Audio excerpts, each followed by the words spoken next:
Konishki Baba Chichi and Komo, Mobaba Chichi and Komo. Mepamcho Maba, na Monshare, link in Mammy.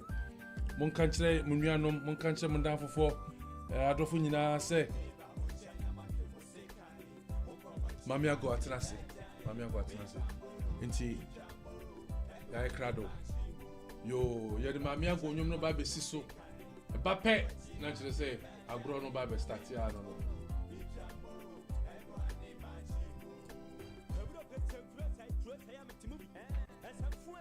Fox Speed rolling. This is Jafric Radio. Hi, shit. Shake gang. Yes. Yep. Baby, I shit. See, can I lock it? Baby, I block it. So, yeah, my baby, mo. Befa.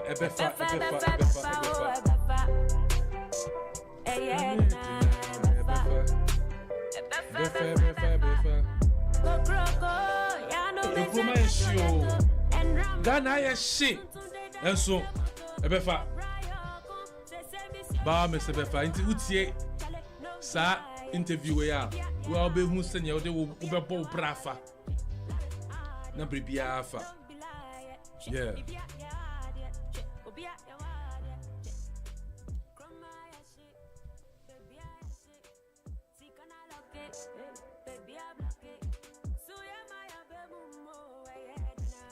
Hey, yeah, Mami AGOOO, the special interview with Konishki, part 2. Pamucho Muntie. Fox Speed roll it. AGOOO! Welcome to the AGOOO show. Yes, greetings from Jafric Radio. We are here to interview Konishki. AGOOO! Yes, AGOOO! Konishki desu. Hello, everybody. Knock on the door, right? Yeah, Ojamashimas, something like that. Ijamamamos. And then we have a response to that. And I say AGOOO, and you have to respond, Amen.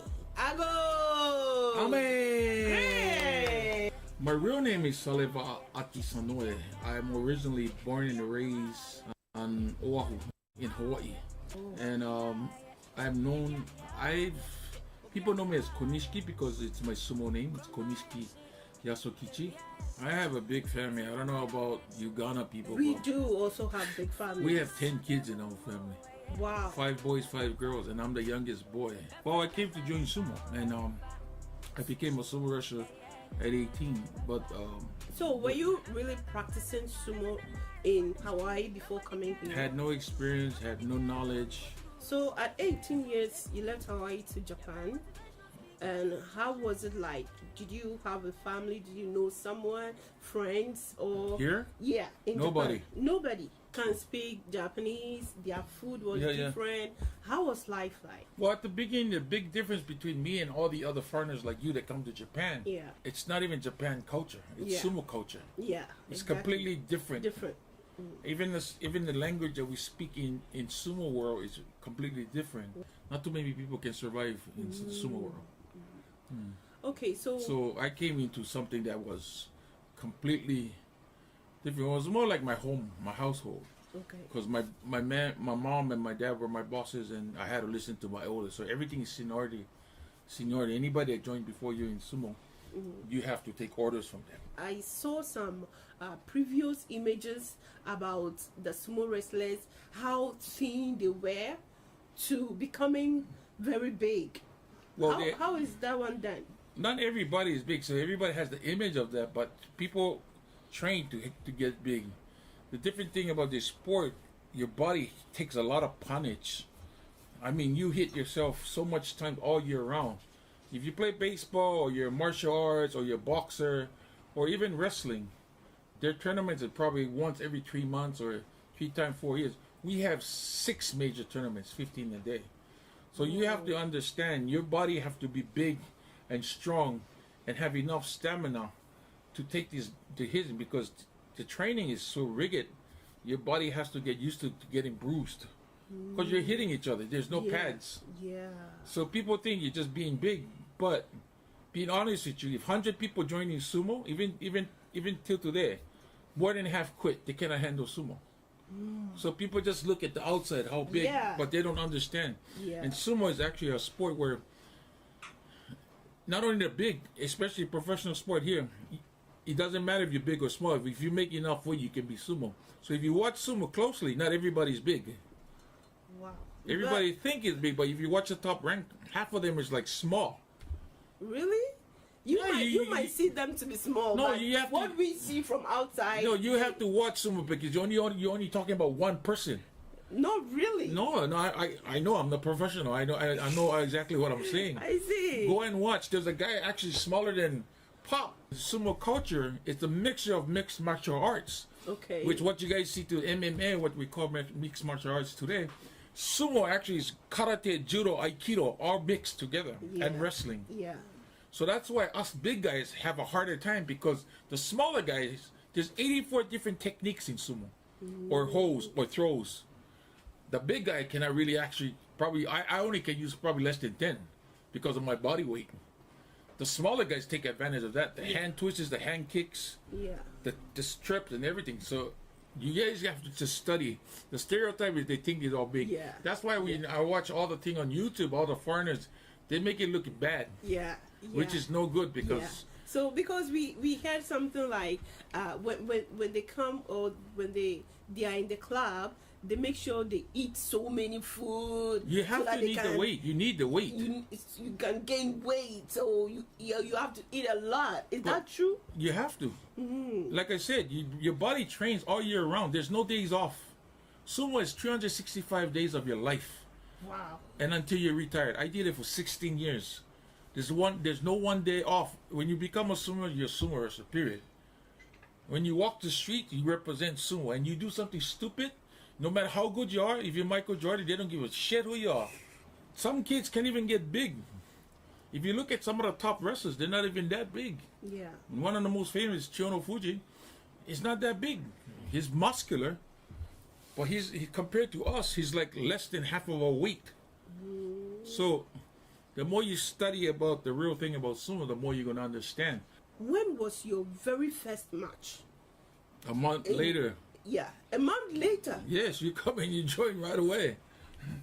How was the feeling like? Scary, Scary. shy, nervous, and very unprepared.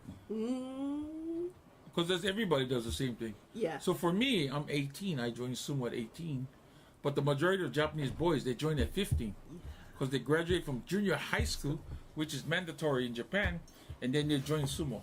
So they're smaller, weaker, but I'm 18, so the only thing I have is strength, but they have more sumo probably experience. Yes. Yeah. There's about 800 guys in sumo when I joined, and there's only 60 people can make it. Wow. You know when I say 60 people, only 60 people getting paid in sumo. People, only 60. Yes, so what you see on sumo, that's the only people that made it out of the 800. Wow. So if you think and listen to what I'm saying, you won't look at sumo the way you look at it. Exactly. Your mind was changed because it's not an easy. It's My not easy. perception is beginning to change now. You gotta change because it's Yes. different. Yeah. So different. So your first match, how was it? Did you win? I won. I never lost until my 24th match. Wow. So I came. What they do, they throw you in the ring right away. Like I came in June 19th. The following day, I was in Nagoya. That's where my first tournament was. It was a summer in July, and then like about 2 weeks later was my first official match. So what they do, all the new people join, and they wrestle to find. If you win all the 3 matches in the following tournament, you become officially a sumotori. Okay, so did you have a tournament that your parents got a chance to come and see you? I brought my parents to my first tournament as a high ranker. Ooh. That was in 1984. How did they feel seeing their son, their youngest son? I was still trying to find myself in, I didn't speak Japanese clearly yet. I'm still trying to blend into the culture, but I made to the top rank, and because I was up in a high rank, I could bring my parents for the first time to see my matches. This is Fukuoka. Young boy to join sumo and to make it at least to the rank. maybe 5 years. That is fast, really fast. And I heard you were the first foreigner. As a champion. Yeah. Yes. So before that, it's 8 tournaments, which nobody ever break that record yet. Anybody. You start from 0. And it's less than a year and a half that I became a top wrestler. There's 6 major tournaments a year. Your hair tie, like, I always look at it, and then, what was it called? It's called Chomange. Chomange. Yeah. How come did your name change to Konishiki? Well, it's like other. It's like becoming a singer or something, or like wrestling, or you having a stage name. But in sumo, they have names that these schools, the sumo schools, stables that we call, have names that actually the history of that school has names. So my name is a very prestige name, and I'm very fortunate to have a name like Konishiki Yasukichi. It's actually the first grand champion, Yokozuna, that came out of Takasago Bay, which is my school. He was the number 16th grand champion of all of sumo. That's like hundreds of years ago. So he was the first to have the name Konishiki Yasukichi. So it's a ring name. Okay, wow. I'm really learning. Seriously. I thought... I'm going to change your mind, and you're going to watch sumo more than... I've changed every single person that interviewed me about sumo. If you don't know nothing about sumo, you're not going to go home with a different I think I knew nothing about sumo. You don't know nothing about sumo. I knew nothing about sumo. And you're learning fast because you're getting great knowledge from somebody that did sumo that way. But back in sumo history, Ozeki was the highest rank. Okay. Ozeki, which is the champion. They created Yokozuna later on. But ever since they created Yokozuna, they only have up to 73 now. Okay. Yeah. Now I want to dive into your family life. Are you married? I'm married. I have a beautiful wife. I have 2 beautiful hairy dogs that I call my sons. I see. Presently, we have a 7-month-old Fala and 8-year-old. His daddy is Pani, which is golden retrievers. This is 20 something years ago. Ooh. He's dead already. No, 5th generation. This is number 1. Oh my God. This is everybody has the same DNA.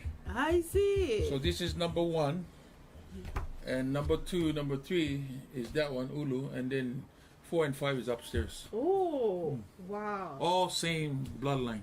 Wow. And I Konishiki bloodline. Exactly. I saw your wife images, and she's so cute. She's beautiful. So beautiful. I'm very fortunate. I have a beautiful wife who's very talented. Understanding. She sings, she dances, she runs the office, and so like if you went to someone's funeral, they give you an envelope. There's salt in there.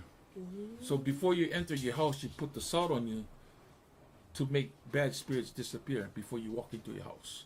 I don't know. And then that's Japanese culture. And the reason, if you look at sumo, the salt is to purify the ring.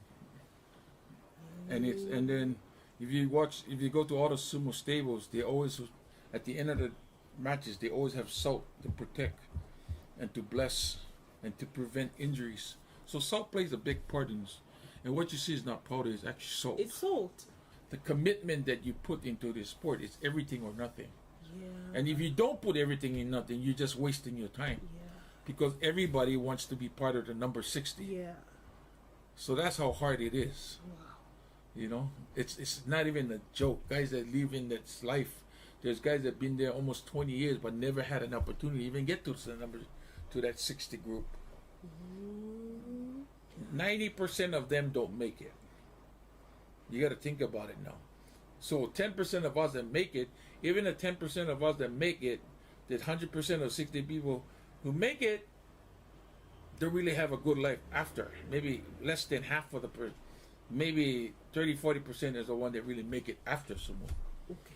And I was one of the fortunate ones to do what I do after retirement. Not everybody can. I can feel it comes with so many mental stress, and then it's a lot of you have to be mentally strong. You have to be mentally strong. Yeah. So for us as foreigners, we actually try to abide or try to relate as much as we can to the culture. Yeah. If you've been living here 7, 8 years, you know the different cultures, Yeah. and there's stuff that we don't. We try to understand. But we are strong. Foreigners are really strong. Yeah, so that's what I'm saying. If you come with an open-minded and sumo, because it's so different and so the commitment that you have to put into the culture of sumo is 100%, or you get killed. You kill yourself. Meaning, your morale, your heart, your soul, just gets weak. You know, and then and majority of them don't make it, and that's the reality of everything. You know. Wow. AGOOO. I mean, we are really learning today, and then you can also watch us from Facebook, Jafric Radio. You can like our pages so that anytime we put down a video, you can be the first to watch. And then we're also on YouTube, Jafric Radio, yes, and Instagram, Twitter, everywhere you go, we are there. Kindly follow us and then enjoy this wonderful conversation I'm having with the legend Konishiki. He's teaching us something we didn't know about sumo wrestling. I have really learned a lot, and I'm still learning. When you want to go into sumo, what are the things they look out for before you're chosen to be a wrestler? So in sumo, officially to be a sumo wrestler, I don't think they kind of change it now, but before you had to be 173 centimeters, at least till when you're 18, and you have to be actually at least 15 years or older. And then the older you can be is 21 or 20. So that's why you have guys that come in older, because they're college champions. Okay. So if you have a title in the sumo ranks in college divisions or universities, you can join sumo, but not from the bottom. They put you on the 4th level to start from the 4th level. So you physically have to be healthy for a big boy. No matter how big you take a physical. If you're not physically strong, you won't be accepted to sumo. So your weight, your height, and your physical has to pass to become a sumo wrestler. So that's where you all start. Okay. And then there's like right now there's 40 something sumo stables that they actually come and try to scout young men to be sumotori. I think I don't know whether blacks are welcome. I've never seen. Yeah, you had a black Sentorio. wrestler. There's a kid named Sentorio who was half Japanese, half black. He was from St. Louis originally, and he made it to the top. And his sumo name was Sentorio because he was from St. Louis, USA. He did really well. If you after you can do research, you're gonna pop up. Wow. Yeah. Wow. Great. In fact, there's 2. One just joined, but he just left. He was from Texas, I think. He was at Musashigawa. Ichiro was his name. Okay. Yeah, he did it for 2 years maybe. I can still see the sumo, like looking at what I have seen or what I've been watching earlier on. Looking at you now, I just see that the image of a sumo wrestler right in front of me. Even though there are a lot of changes, but I still see you to be that strong sumo Konishiki. Yes. Okay, and then you see when we come to wrestling, after winning a tournament, they give out a belt. I don't know. No, it's not a belt. It's like trophies. Yeah, a trophy, something like that. How about sumo wrestling? How is it like? So it's okay. So for the top rankers, which is the top 60, you gotta remember there's 7 levels of sumo. From the bottom, there's 1, which is Jonoguchi. Then the next level 2 is Jonidang, and then Sandame is 3rd level. And Makusta is 4th level. So from Makusta on down, it's still guys that this is the hundreds of guys that are trying to get into the 60. So Judo, it's like high rank, but they're the lower rank of the 2 high ranks. And then you have Makunouchi, where you have your champion, your grand champion. So that's your top 60. So the thing is, from Judo, the top 2 levels of sumo are the only 2 groups of people, a group of sumotori, that actually wrestles 15 times a tournament. The tournament is 15 days. So the majority of your wins will actually put you in a higher position the next tournament, or the more you lose, you go lower. Oh. So, and same with the fourth, up to the fourth level, they wrestle 7 times out of the 15 days. So every tournament is 15 days. It's long. Wow. And so the idea is to win as much as you can. The more you win, if you win like 14, 15, you already win the tournament. So when you win the top Makunuchi division, I think the prize is about $100,000, and then you have like a year's supply of meat, a year's supply of this and that. They give so much awards and stuff. So that's the top. That's the top division, and then the next division is probably, I think it's like maybe 50 grand or something like that if you win the tournament, which is 1 out of the 30 can win the tournament. So, but the bottom, they have all the same thing. So when you keep losing, what about that? You get kicked out or something? See, that's another thing. Once the first top 2 levels, the Makunuchi and the Judio level, if you lose too much, you lose your rank. Like this division, they were getting paid probably Hakugojima, maybe $15,000 to $20,000. The top division is probably 20 grand on up, depending on the rank. But when you're on this $15,000 to $20 bracket a month, if you lose a tournament, you lose everything. You only get paid $400 a month after that. Yeah. So fourth level, up to fourth level, average is probably $400 a month. You're in my end. See? So that's why people don't understand. You can look at some, oh, big and all that. These guys are suffering because they lose everything. So that's why it's funny thing, people laugh because, and I always explain, sumo's the only guys that work so damn hard, they're not allowed to have bank loans because they're not guaranteed. Yeah. So because every tournament is lose and win. Lose and win. The calculating of every tournament will actually tell you what you're gonna get next tournament. So it's a lot of pressure, especially once you get married. Some of these guys, they get married and they lose their rank. Actually, their wives are the one actually supporting them. It's hard work. But I'm so glad that your wife was so supportive. At what point in time? I met my wife after I retired. So after you retired? Yeah. Oh, okay. I see. Wow. Which is I'm glad we did. Okay. So I think, it really helped you too. So I can see this book here, and then I want us to go through if you have a little story about it to tell us. Well, this is the book that I created to my retirement. See, this is so cute. It's 1998. A year after I retired, I had my ceremony, May 30th. And this is a photo that was made famous by a very famous photographer. But the word says in Samoan, I'm Samoan, so the word says "Fafetai," means thank you in Samoan. So we have photos of just, me. Looking at you, you look so handsome. Boy. In those times, you were younger, super handsome. I'm not surprised why your wife fell for. So this is when I was a very young boy.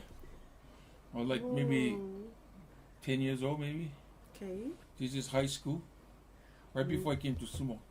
And this is my high school football picture. And this is where I was a dancer. I was the leader of my dance group. Okay. So you already had the stature for sumo wrestling. I was big. That's why the man saw you. Yes, and then, exactly. Yeah. He saw me at the beach and he knew me because I was a football player and stuff. So this is probably my last tour, Australia. Sydney, Australia, 1996. This is Musashi Maru. You can see him, right? See, he had to hide him because he was ugly. He has to go under the water. And then this is my first. Is this your marriage photo? Yeah, my first marriage. Oh, okay. This is my second one. Oh, okay. And then we have people like Michael Jackson and Michael Jordan. Because of sumo, I've met everybody. Janet Jackson, the Rolling Stones, Eric Clapton, Madonna. Just photos of me during my career. And I always used to be Santa Claus when it comes to Christmas. Just stuff. Me, ballerina and Stevie Wonder and golfer and just clowning around. So this book was actually made for my retirement. And this is one of the words I love. Always forward. Forward only. We'll never look back. I love that too. You got to. In Japanese, it says "mai ni susumu nomi." Or you look for. So, and this is a good page because you see the beginning of my career. You notice when I first joined on this. The salt thing. Wow. So this is when I just joined. Went to sumo school. Lost my knee. My first trip to New York. This is when I became a champion. This is the photo that my parents first came to Japan. Book that I actually created, and my retirement was so well known. We had 12,000 people come to my retirement. Yeah. It's the first time they had scalpers trying to sell tickets, and that day was the first time they ever did something really unusual. They had Nitere, Japan's TV station. They were filming out. They had a live program filming my retirement at the arena, and then at night I had a VIP party. Over 2,000 people that came to my VIP party, and that was actually live on TV too, Fuji TV. So I'm very very grateful that the way I left sumo, kind of left with a big bang. The only thing I regret, I wish my mom was strong enough to come to my retirement. She wasn't strong, so my family all came and actually be part of the ceremony. At least, yeah. Okay, so is there any wrong perception you've heard or know outside about sumo wrestling that you want to correct? No, it's hard because you have to get this information. There's a lot of stuff, it's stereotype that people still look at, but there's enough information out there for people to actually check it out. Like this interview would help a lot of people to kind of get their mind straight. But the only place that you can find real sumo, professional sumo, is in Japan. Yeah.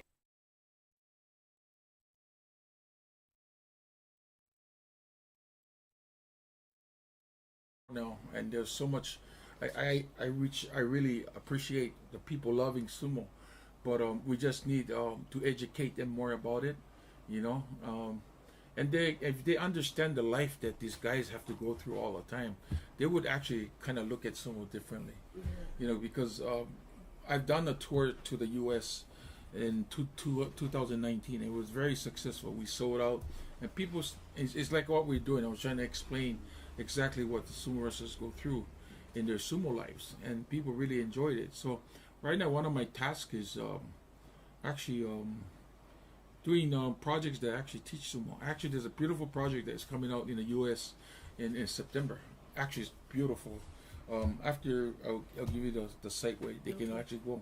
It's like a master class, but I'm actually a master sumo and teaches this stuff, so people can understand more about. Because it's a learning process. When I think sumo helped me to even help me after my career as a entrepreneur. I don't call myself. I just call myself a regular guy who started to do something on my own. And because I was actually owned by the Sumo Association for 16 years, I had no say in what I did. So I understood once I leave the association, I got to put myself in a position where I am the boss. I do everything I want, the way I want to do. So that's why I created what we have today. It's called the Konishiki KP. It's Konishiki Power Company. Okay, and we'll talk about that. So before we go to that, we divert to that side. When we say sumo to you, what has sumo been to you? What has it been for you? Sumo has opened my eyes to what the Japanese culture really is. Okay. What you see out in Roppongi or out in Shibuya and places like that, because it has some kind of religious part and cultural things about sumo. I think sumo is what Japan is all about. Okay. The deep culture of sumo itself is. So I culturally in-depth myself into, and that's why I even love Japan more, because through sumo I've learned so much, and to learn the history of some of the stuff I've learned, sumo is kind of connected to. Yeah. So I think when you understand more about the history of sumo and start understanding the sumo Tori's life, is just you kind of kind of feel different, and the way you look at it, you look at differently, and you find ways where you're going to help you. You're super very humble. You know, you can get punched in the face or kicked in the ass, and you have to just stay humble and say thank you. You know, it's not easy. Yeah. You know, so within Mugen, it's the strength you can learn, and always be bold as much as you can, no matter what happens. You know, that's the thing I think sumo brings to the table for guys for us that retire after sumo. The brotherhood is, it's funny because after retirement, because of the internet and SNS and all, we all connect each other, and we don't know, during our sumo careers they brought a younger or older, but because of that we all connect, and we all like feel so comfortable because we all understood how humble we had to be, and how hard it was to get into the life. So I'm enjoying that so much because I've been connected to all these ex-sumo guys that we wasn't in the same stables, and we'd be going out and stuff, and then it feels so good because like everybody's so proud that they were sumo wrestlers. But when we talk about that, oh man, we used to hate that shit. It used to be so, I hate that senpai, I hate this senpai, I hate that senpai, and you know, and now we're sitting down with the same people that we hate. Talk about it, laugh about it. Yeah, because you can now. You can now. And the good thing about it, every single person they have so much pride. They're so proud that they became sumo wrestlers. And majority of them didn't make it to the top, but they stayed so proud. And that's what I really try to. One of my things that I'm trying so hard to do is gather as much as all the ex-sumo wrestlers that not even involved with the Sumo Association to gather and do things. I want to do things with everybody now. Well, you can do that. It's going to be beautiful. Wow. I'm really impressed, and I've really learned a lot. And I know you watching me, you've also learned so many things. So if you don't really like sumo wrestling, I think today, after watching this video, you're going to love it from now on. So let's watch and then support them from afar. Let us know that they are going through a lot. You know, even I think in the military, it's easier listening from his side of the story and everything. I think theirs is way difficult than being the military. Military, I think that they pass, they come out, they have a life. I think a little bit of life. But sumo wrestlers, they do not have lives. It's all about sumo. It's all it is your life until retiring. Yes.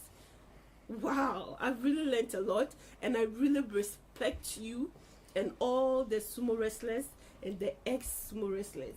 I really respect you. You know, to all the fans that watch AGOOO, you guys should if you're in Japan, actually you can watch sumo on YouTube now. Yeah. On the regular tournament. Yeah.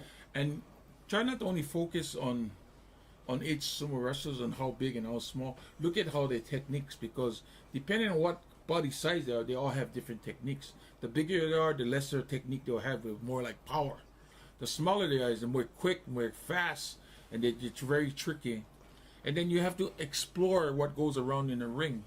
Why they go back for salt, why they grab salt, and what is the people who sit around. There's all ex-sumo wrestlers, the judges are sitting in kimonos, or what we call munsuki, the formal wear of kimono, the black. That's all judges who are ex-sumo wrestlers, and everything is by rank. The guys that give water is called yobidashis.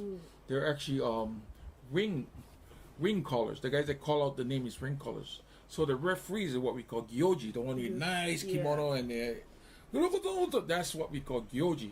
And everybody is in a rank. There's 6 levels, and there's only on the top of every like Yoji-san and Yobidashi, the ring caller and a referee, there's only one top rank out of all of them, 40 something of them.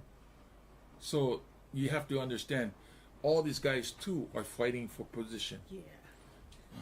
So everything about sumo, even the hairdressers. Yeah. Well, hairdressers, there's 40 something of them, and only a handful of them are called top hairdressers. Wow. Okay, so was there a time that you had a tournament or a match with somebody you think that, no, this person is so great, like I a competitor that you thought was higher than you were? Oh, I wrestled with, by rank. There's a lot of people that I have to.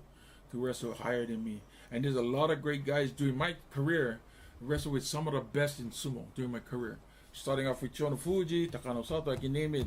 If you knew your sumo person, then my career 40 years ago when I started, they had some of the best guys in sumo. And then towards my retirement, we had Musashi Maru the younger. We had like Wakataka, who became the princess of sumo. They're the one took sumo to the next level, because their father and their and their uncle were actually grand champions and a champion. So these two brothers became the only two brothers in all sumo history to become grand champions. So they took it to the next level. And then my boys from Hawaii, Akebono and Musashi Maru, was a great competition for them, and that what took it to the exploded. And then right after that, you have other Mongolian foreigners who actually had made sumo even more popular because of the internet. Yeah. The internet, you know. Yeah. And now if you look at the internet, there's a lot of information, a lot of sumo matches you can get on YouTube. And I'm surprised that people send me my matches, and they find, I don't know how people, I guess people have been dubbing it since, you know, on those video VJs, because they have it. I see them all on the internet all over the place. And they send it to you. So, you know, if really go and watch the old matches, you're going to see. Do you watch your matches also after? During my career, I hardly watch it. Oh, okay. My way of thinking is the way I look at my matches. If I'm 100% ready here and here, there's no way I can lose. So my positive, and I had just positive feelings going. So I would never check on how I shoot. I only make sure I do what I'm good at. Okay. I don't care how good my opponent is. Okay. But if I do what I'm good at, I'm guaranteed I'm going to blow him off the ring no matter what. Okay. So that's the way I looked at all my matches when I was younger. Okay. So after retiring, have you ever looked at your videos? Oh yeah, I watch it all the time.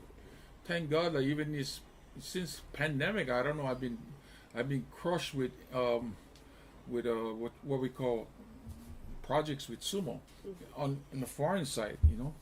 And I watch it all the time just to check. People send it to me, and we've done a lot of TV programs around that and stuff. So when you watch them, what do you think about, like, do you feel that I should have done this, I should have done that, or? Oh yeah, of course. Every person that has a career in athletic, you always think about that later. But again, you have to think 40 years ago, you don't have the stuff you have today. Yeah. It's hard to compare anything. Yeah. You know, that's why if you try to compare what basketball was 40 years ago and what basketball is today, it's different. Yeah. You know, so same with sumo. There's a lot of things I wish I did different. There's a lot of things I think I wish I was mentally more secure. And you know, and for my case as a foreigner, there's so much that not only sumo, but I had to learn so much about my environment and get used to it, you know, and get comfortable with stuff like that, and create a bunch of friends or family, what I call family here in Japan, that will support my support group. I had to create that little by little, and you know, people that I really can trust and stuff, because I don't have a family here. So that's all part of growing in any sport. I think, you know, it's important that you have a comfort zone, comfort area where you can go. Okay, thank you so much. AGOOO, are you enjoying our conversation like I am right now? I'm really enjoying our chat. So now he's into business after retiring. So we are going to talk about his business and how far it's going. What does he really do? So let's roll it. Okay, I heard you are a big businessman. My body is big. Wrestling has given you so much money that you are now a big businessman. Can you tell us about your business? Well, sumo has opened up the doors for my businesses. Okay. Sumo didn't really make me too much money. I made more money after I left sumo than anything else. You know, like I said, that's another thing with sumo wrestlers, because they're a professional culture. So I call it culture. Compared to professional sports, they're probably the lowest paid in all sumo, because and that's the hard thing about it, because we all look. It's not a sport; it's a culture. Yeah. The way we get treated is much different than a guy who gets a $1 million contract. You know, we get treated, even though you can get $1 million contract, we're the only one can meet the emperor. You know what I mean? You know, stuff like that, that it's culturally, money cannot buy. So my business, when I retired in 1996, when right before retirement began, I created my own company called KP Inc. It's Konishiki Power. Konishiki Power. For the one reason is I wanted to self-manage myself. Okay. Nobody managed me throughout my whole career.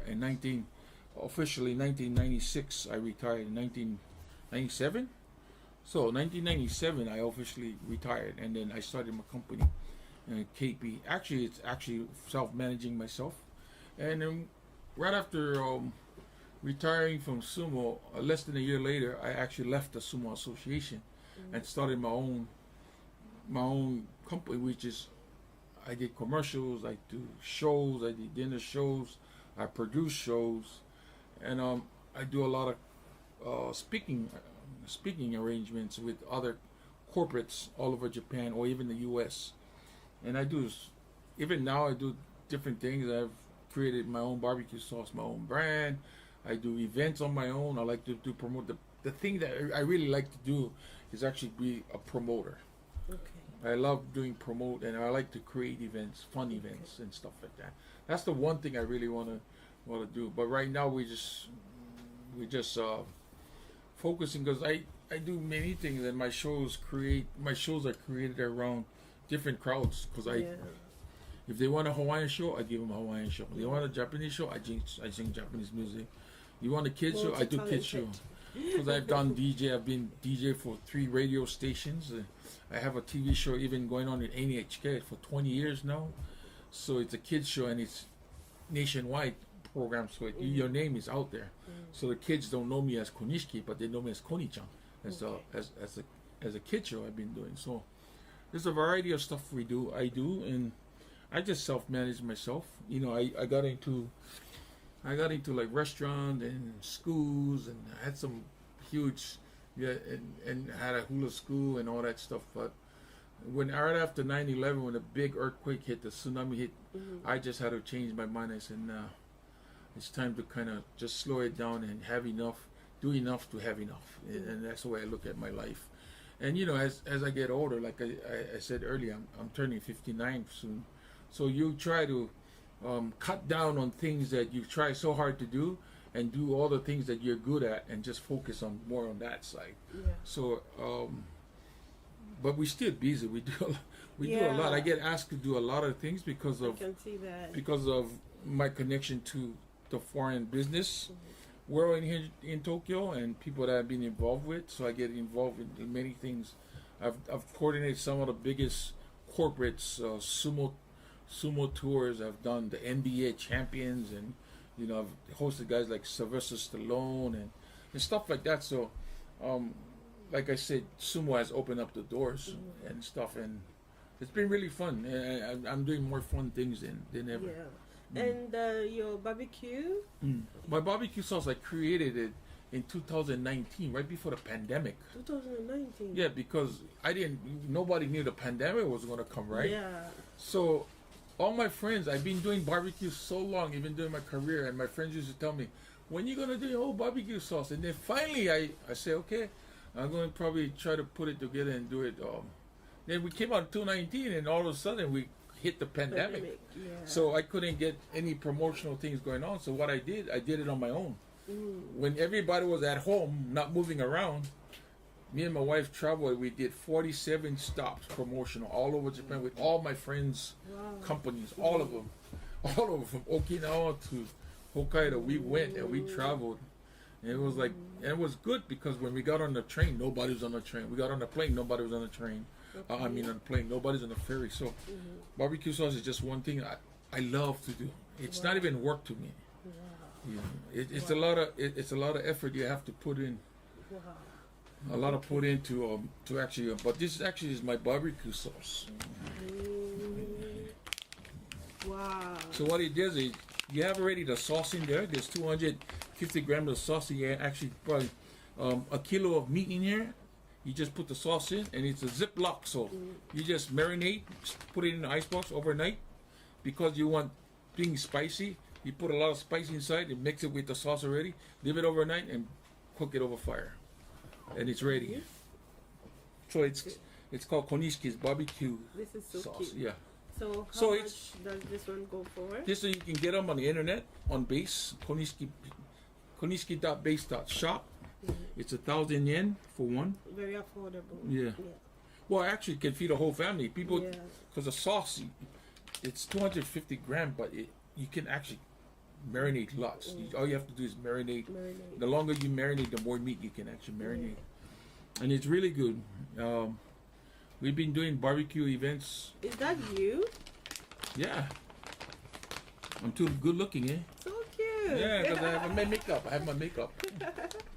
Yeah, so This is Jafric barbecue Radio. is one of those things. Singing is one of the things I do. So is it like a restaurant? You have No, a no, no, restaurant? no. I used to I used to have a big restaurant, Okay. a real big one. I had 600 people sitting in my restaurant in Tokyo Dome. Yeah.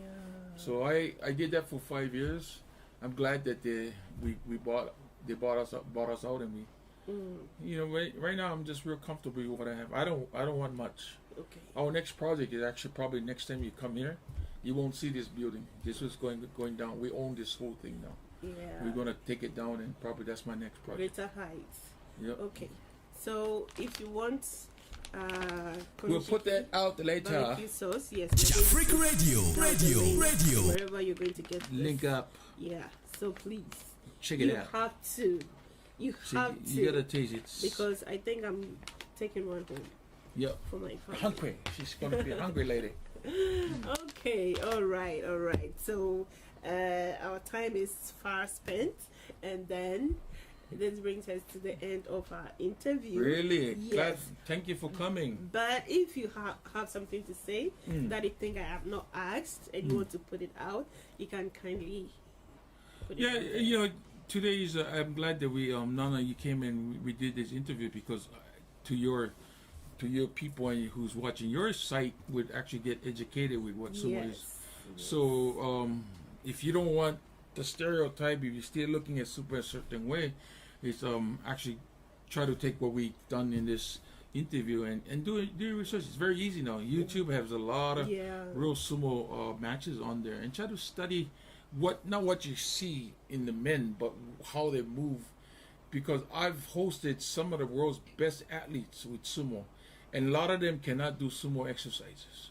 The squats that we do to lift up the leg, it's a hard exercise. And I've dealt with world-class surfers, MMA fighters, professional football, all these people that are supposed to like getting paid $20-30 million a year cannot do the exercise we do.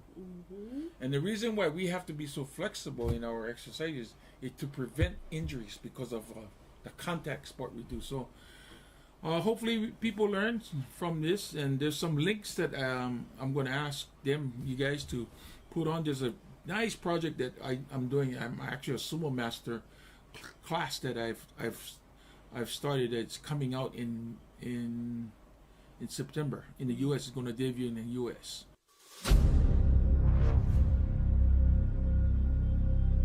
The great thing about sumo, there's no weight classes. And you got to really think about it and look deep into what sumo is all, what makes sumo unique. I think it's a mixture of different martial arts like Aikido, Judo, Karate, a little wrestling, a little boxing with open hand. So you got to imagine, I'm 4 times their weight. They're going to have to find a way to beat me. If they come up straight to me and try to wrestle me straight up, there's no way they can beat me. That's where this Konishiki Yasukichi's boy from Hawaii actually kind of changed the history of sumo.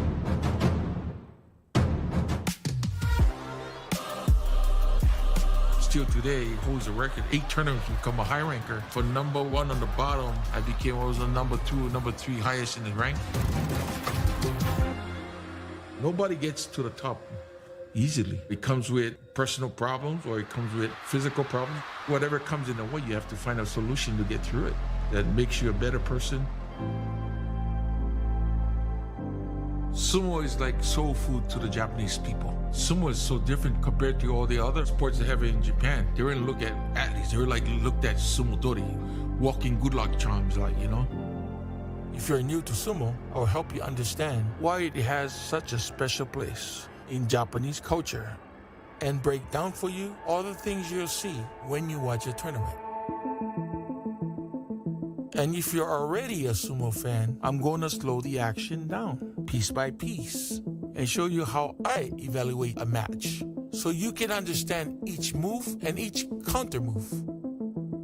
For those of you who are looking to get flexible and fit, I'm going to teach you the sumo kata, special exercises we do every day for balance and for flexibility.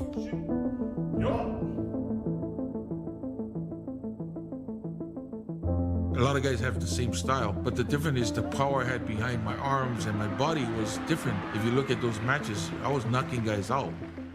I brought fire and power to my style. It's hard work. If you live in the stable, there's no such thing as days off at all. The discipline that we learn and the respect we learn, it helps anybody. It's something that a lot of people really can't do. It helps you be a better person, being very calm and so be very control of your emotions and stuff. So let me take you into the sumo tori world and let me show you what it means to be sumo.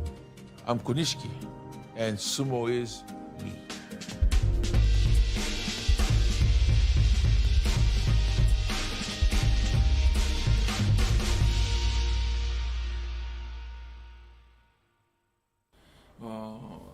And it's September, so you can look at the link, and people are interested in not only my sumo class, but many other classes that are very Japanese traditional stuff that you're going to see. So, yes, and you can check me out at konishiki.net.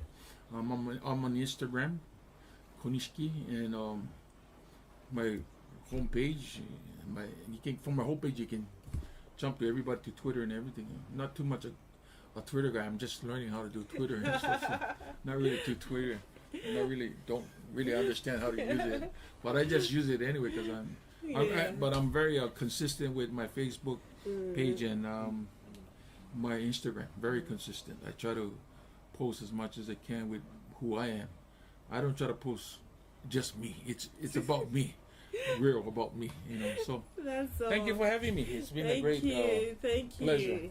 Thank you so much. And then most of your pictures I see. Yeah, it's because in Hawaii. What's up? Shaka. Oh, okay. All right. Okay. All right. Go.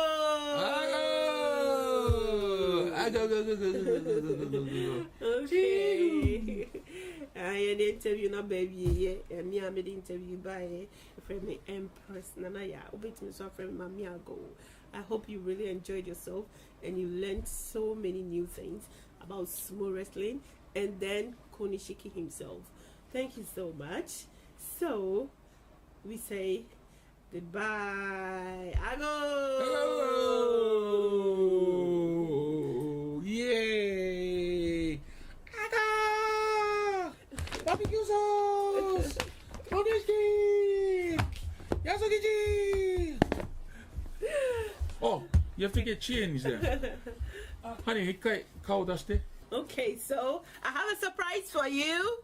Yes, I talked about Konishiki's. I don't like to show my wife too much, but because Nana is just a good interviewer, I'm going to have my wife come in. Okay, so can we have her here? Hi, Jake! This is Jaffrick Radio.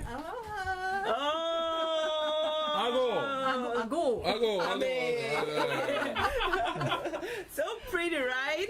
Thank you so much for showing your face and for supporting our Konishiki. Yes, he's all over. I remember taking a photo with him and then I posted, hey, the legend, Konishiki, wow, you're going far, you're going places. I was like, yeah, I'm so happy. Yeah, it's all about Jaffrick Radio. I know you are also happy having that.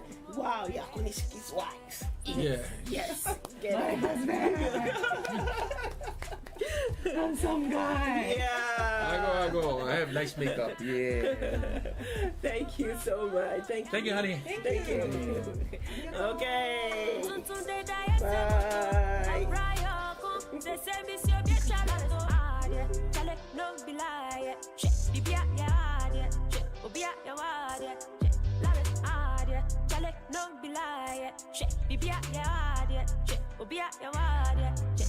This is Jaffrick Radio. Baby, I shit. This is Jafric Radio.